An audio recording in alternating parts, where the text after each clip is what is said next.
रणवीर इलाहाबादी अपने podcast channel के माध्यम से न्यूडिटी फैलाते नजर आए और उनका पॉडकास्ट पे लोग बैठ करके हंसी भी उड़ाते। और इस चीज़ को लेकर अधिक जानकारी के साथ हमारे साथ वरिष्ठ नेता संजय निरुपम जी हैं। उनसे जानते हैं कि जिस तरह से ये न्यूडिटी फैलाने का काम किया जा रहा है और आज के युवा का इस पर कितना असर पड़ेगा।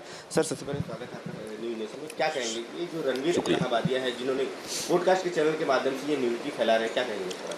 देखिए, एक बड़ा विषय है ये। जिस तरीके से यूट्यूब पे पॉडकास्ट के माध्यम से लोग एक फ्रीडम ऑफ स्पीच का दुरुपयोग करके ऐसी ऐसी बातें कह रहे हैं जिससे जिसका पुनरुच्चार करना भी मुश्किल है।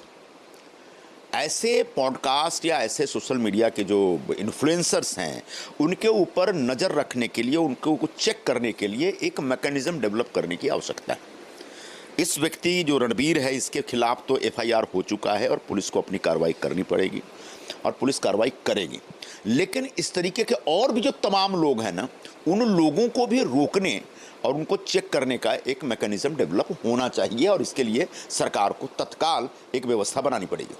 सबसे बड़ी चीज़ है, रणवीर इलाहाबादिया को प्रधानमंत्री नरेंद्र मोदी जी ने इन्फ्लुएंसर का अवार्ड भी दिया था, जिसके बाद और ये न्यूडिटी और ज़्यादा फैला।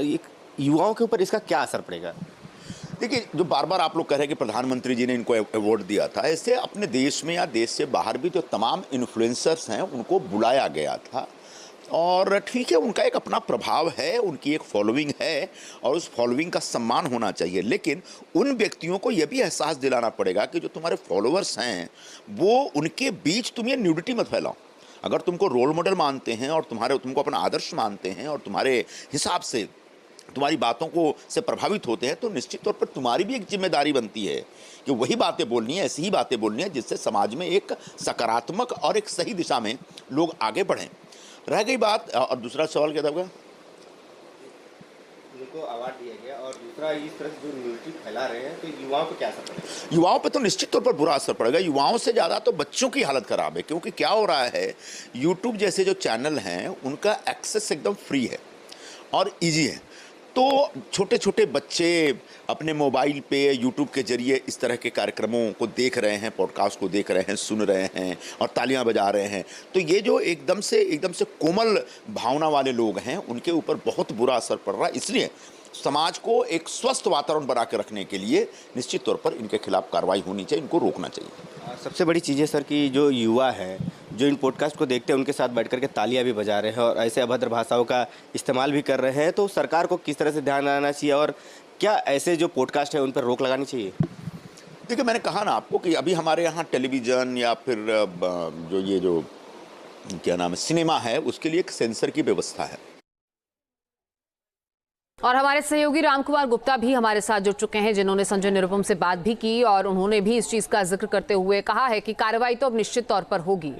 लेकिन रामकुमार, आपसे ये भी जानना चाहेंगे कि अब और इस पूरे मामले में आगे क्या, किस तरीके की कार्रवाई हो सकती है, कानूनी दांव पे आगे क्या हो सकते हैं?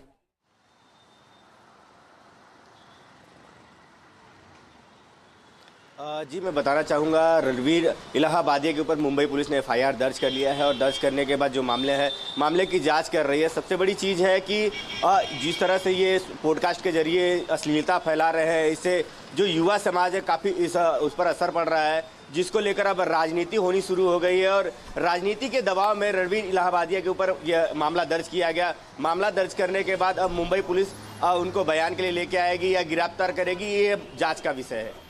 चलिए, बहुत शुक्रिया आपका इस जानकारी के लिए। तमाम मेहमानों का हमारे साथ जुड़ने